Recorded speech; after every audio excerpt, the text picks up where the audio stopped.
Interdependent origination. Properly speaking, all phenomena are empty. This emptiness, however, does not mean phenomena are completely non-existent. It is not a blankness of everything. What it means is that all things depend upon one another for their manifestation, because they are interrelated. What we have seen before is that we project a global idea of I onto what is in fact many, many different things, so that when we look for the I, we cannot find it as a thing. We find on closer examination a complete absence of I, an emptiness of I. Yet we can see that in the relative sense, because of the way we project this idea, there is a certain relative existence of the I in terms of these projections. So sometimes we associate this idea of self with our body, sometimes with our consciousness, and sometimes we even associate I with mine, with the country that we live in. Therefore, the idea of I is related to something. It is based on something. It depends on something like the body or the idea of the country. And yet, when we look for it, we can't find it. It is empty. When one studies emptiness, one examines how things appear, that is, have an existence which is dependent on one thing, or how everything that manifestation is interdependent. All the various outer things are related and rest upon one another. Yet when one looks for the things properly and thoroughly, one finds an emptiness. They simply don't exist in those terms. For instance, if one takes a 2-inch or a 4-inch stick of incense, the 4-inch stick is the longer one, and the 2-inch stick is the shorter one. If one shows this to 100 persons and asks which one is the longer one, they would all say that the 4-inch stick was definitely the longer one.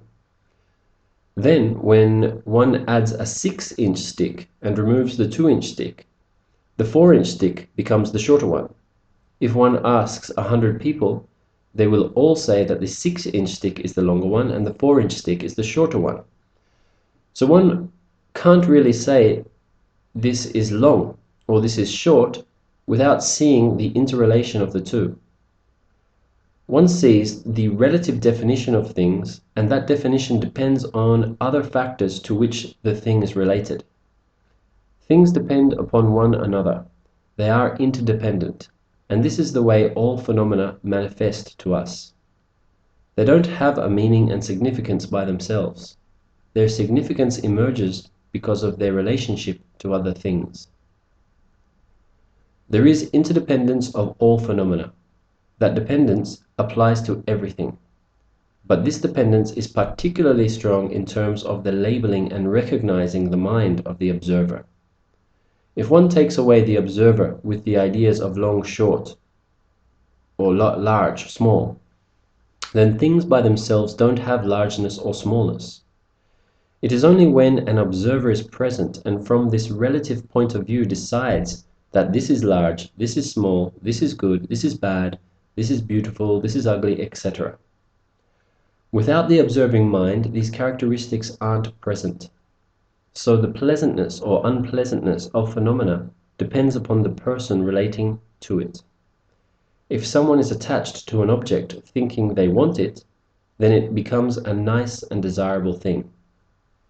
If it is something they don't like, then it becomes distasteful, something to get rid of. All of this depends upon the observer's mind. Interdependence takes place mainly between the defining mind and the apparent world. Thus, the way things are defined depends on the individual who is observing and defining. For instance, if two tigers see each other, they find each other quite attractive. They think, "Oh, how nice," when they see each other. However, when a man sees a tiger, he thinks, "Oh, this is terrible. Oh, what an attractive thing." Then the other way around. If two people meet each other, they think, "Oh, how nice. That's my friend." Yet when a tiger sees someone, he doesn't think, "Oh, that's nice. It's a human." He thinks, "Yum, food."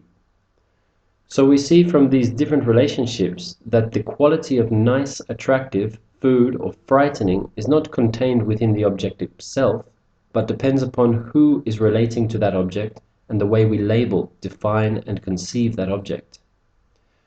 We tend to label and define everything, and we conceive of objects as real, even though our concept is based on a relative, dependent process. Things just manifest to us, and because of this, they have reality for us.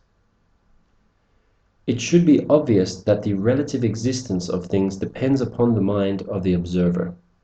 Because of this, the Buddha gave teachings on the simultaneity of emptiness and interdependence and showed how these affect us. Interdependence, relative existence, and emptiness go hand in hand. The two are simultaneous and in combination. As we have seen in the example of the tigers and people, it is not that there is an absolute quality permanently engraved into the object. It is a relative quality that is there because of the observer. Because of interdependence in the relative world, there is this manifestation of these various relative qualities. Yet when we closely examine them, there is nothing of an absolute value to be found in them. If we look for the absolute quality of beauty, edibility, or as we saw with the sticks, the absolute quality of longness, shortness, bigness, smallness, etc., cannot be found. In the relative world, things continue to manifest to us, even though there is absolute emptiness. This means that suffering and all things happen on a relative level. Yet when we really search, we can never find the suffering, only the emptiness of suffering. So in our relative life, we have all these various experiences which are interdependent. In this deluded existence, we produce the various defilements. Sometimes we are attached to things, sometimes we become aggressive towards various things or people, sometimes we become jealous or proud. The way to overcome these defilements is not to work with the outer phenomena, but to work with the mind which relates to these things. So for instance, we have an enemy. We can't just get rid of the enemy because if we were to kill the enemy, then his or her mother, father, brothers or sisters would end up being our enemies. So destroying the outer enemy is not very practical.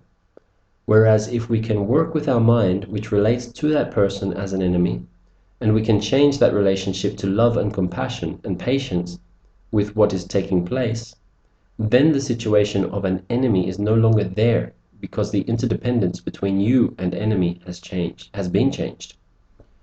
To help us learn how to undergo this sort of transformation, the Buddha taught the simultaneity of emptiness